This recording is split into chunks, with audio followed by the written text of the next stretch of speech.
Shalom Bapak Ibu Saudara yang dikasihi Tuhan. Seri pengajaran hari ini berjudul Tuhan Tidak Meninggalkan Kita. Kalau dikatakan penyertaan Tuhan itu sempurna, artinya Tuhan tidak meninggalkan kita. Penulis surat Ibrani menuliskan dalam Ibrani 13 ayat 5 demikian. Janganlah kamu menjadi hamba uang dan cukupkanlah dirimu dengan apa yang ada padamu.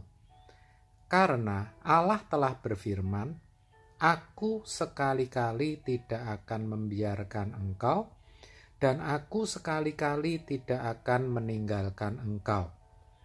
Ini adalah nasihat yang sangat penting dan berharga, khususnya dalam situasi sulit seperti ini, di mana dikatakan janganlah kamu menjadi hamba uang. Artinya, janganlah sampai diperbudak oleh uang. Hal itu sama artinya, janganlah kebahagiaanmu ditentukan oleh uang. Memang orang hidup tentu membutuhkan uang. Tetapi ingat, uang adalah sarana untuk hidup, bukan hidup untuk uang. Sayang sekali, banyak orang yang hidupnya untuk uang, dan uang dijadikan tujuan hidupnya, sehingga tanpa disadari terbelenggu dan terikat olehnya. Berapapun uang yang sudah dimiliki, selalu terasa kurang, selalu merasa tidak cukup. Saudara, itu tadi kita bicara tentu bagi yang sudah punya uang, apalagi yang belum punya. Kebanyakan mereka juga mencari yang namanya uang demi untuk kebutuhan hidup. Namun, firman Tuhan hari ini mengatakan, cukupkanlah apa yang ada padamu. Cukupkanlah berarti buatlah uangmu cukup untuk kebutuhanmu. Jangan sampai kurang. Ini penting disadari oleh setiap orang Kristen.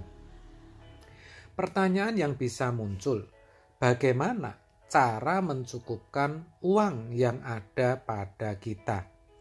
Yang pertama, kita harus bisa memangkas kebutuhan-kebutuhan yang tidak perlu. Misalnya, terlalu banyak makan di luar rumah, jalan-jalan atau rekreasi ke mall misalnya, membeli pakaian atau mungkin motor, bahkan mobil, yang sebenarnya juga tidak amat dibutuhkan. Mengambil kredit untuk kebutuhan yang konsumtif, yang tidak bisa menghasilkan.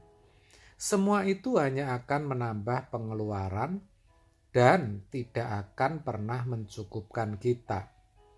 Namun demikian, harus diakui, dalam beberapa kasus, sebenarnya uangnya memang tidak cukup untuk kebutuhan pokok hidup, untuk makan, ditambah membayar listrik, air, SPP anak, mungkin kontrak rumah yang jatuh tempo, atau kos bulanan bagi yang kos, bensin, serta kebutuhan pokok rumah tangga lainnya seperti sabun, pasta gigi, dan sebagainya. Maka cara mencukupkan diri yang kedua adalah mencari terobosan keuangan. Misalnya dengan melakukan part-time job atau kerja sambilan, jualan online.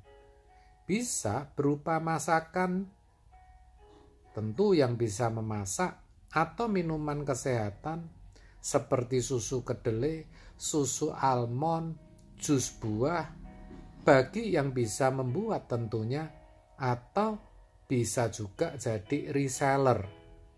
Itu hanya beberapa contoh.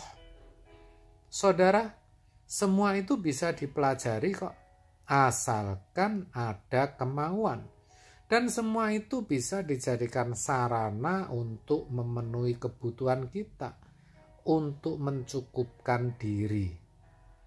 Tuhan berjanji, aku sekali-kali tidak akan membiarkan engkau, dan aku sekali-kali tidak akan meninggalkan engkau. Janji ini tentu meneduhkan dalam situasi yang serba sulit ini.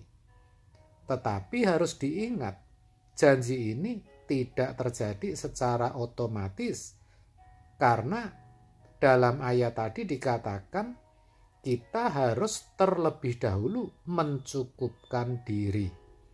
Tanpa kita mau mencukupkan diri, maka otomatis janji ini batal, tidak ada kuasanya, saudara. Tuhan pasti akan membiarkan dan meninggalkan kita. Ini penting disadari. Karena banyak orang Kristen suka memakai ayat ini untuk beroleh kekuatan di saat ada persoalan atau masalah. Dan yang lebih parah lagi, dipakai sebagai dasar iman mereka. Artinya, kalau mereka yakin bahwa Tuhan tidak akan membiarkan dan meninggalkan mereka, maka mereka pasti akan tercukupi. Mereka akan mengalami pertolongan Tuhan dengan cara-cara yang di luar akal, yang spektakuler, atau secara mistis. Hal itu dipicu juga adanya kesaksian beberapa orang yang mengatakan bahwa tiba-tiba ada orang yang datang memberi berkat atau pertolongan. Bisa berupa uang, beras, makanan, atau yang lain yang mereka butuhkan. Itulah kenapa kebanyakan orang Kristen sukanya mengandalkan iman yang berdasarkan keyakinan, bukan perbuatan. Mereka pikir kalau mereka yakin, bahkan semakin yakin, maka pertolongan Tuhan bisa datang dengan tiba-tiba, tanpa mereka harus berbuat apapun. Nah, ini sebenarnya kurang tepat, saudara. Tetapi ingat, kalau saya mengatakan demikian, bukan berarti saya tidak percaya bahwa Tuhan bisa melakukan hal-hal seperti itu. Hal-hal yang spektakuler. Tentu saya percaya, saudara.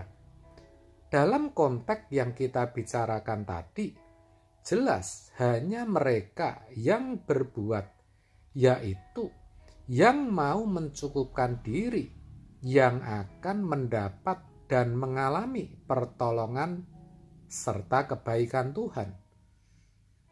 Dalam pengertian, Tuhan tidak akan membiarkan mereka dan Tuhan tidak akan meninggalkan mereka. Begitu, saudara. Jadi melalui kebenaran pagi ini, kita harusnya terbangun dari tidur kita dan terinspirasi untuk melakukan sesuatu, sehingga di masa krisis ini kita tidak hanya bisa kuat, tetapi bisa juga melaluinya dengan baik bersama Tuhan. Amin. Tuhan Yesus memberkati.